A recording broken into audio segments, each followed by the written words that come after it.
এয়া যে বসন্তৰ বিদায় বেলা।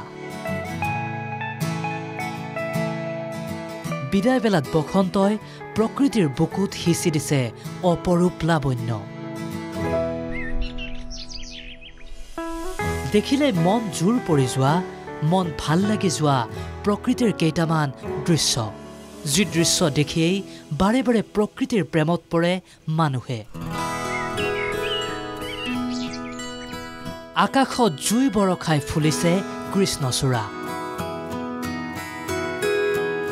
মোহনীয়া হৈ ফুলিছে ৰাধাচূড়া। অনাবিল সৌন্দৰ্যত নৱৰূপ সানিছে সোণাৰুৱে।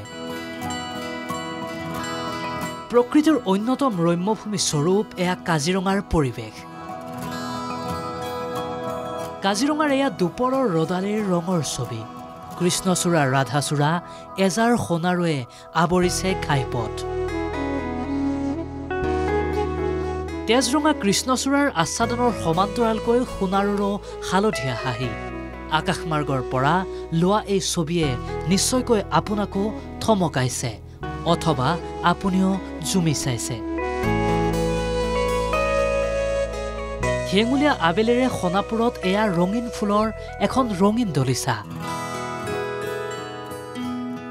কৃষ্ণচূড়া মানেই যে ৰঙৰ পুৰাতন সফুৰা। কৃষ্ণচূড়াৰ ৰক্তিম আভাৰে প্ৰকৃতিৰ কি এক বিনন্দীয়া দৃশ্য। আকাশে বতাহে যেন এয়া ৰঙৰ মেলা।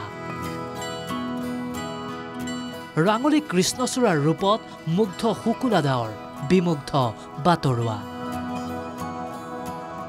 বেজাৰকো আওকাণ কৰি পথৰ দুয়োকাষে ফুলিছে এজাৰ। বহাগত লথঙা হৈ পৰা সোণাৰুৰো যে নয়নাভিৰাম দৃশ্য। সোণাৰুৰ হালধীয়া হাঁহিয়ে বসন্ত বিদায়তো সিঁচি দিছে ৰঙীন হেঁপাহ। ৰাধাচূড়াৰ পাতত যে খোদিত হৈ থাকে বহুতৰে ৰঙীন আশা। প্ৰকৃতি ৰাণীও যেন ৰৈ থাকে মেৰিয়াই ল'বলৈ ৰাধাচূড়াৰ ৰিহা। এই দৃষ্টিনন্দন পৰিৱেশত বিলীন হ'ব খোজে বিলাসী পৰ্বতৰ শিখৰ বগাই ভাগৰা মানুহেও, বিচাৰে প্ৰকৃতিৰ বুকুত এখন্তেক জিৰণি ল'বলৈ। এনে ছবি দেখিয়েইতো মানুহে প্ৰেমত পৰে, বিচাৰে অজুহাত, গুচি যায় ঠাইবোৰলৈ। কাজিৰঙাৰ পৰা কিষাণ ছেত্ৰী আৰু সোণাপুৰৰ পৰা চন্দন মালাকৰৰ ৰিপৰ্ট, NKTV+।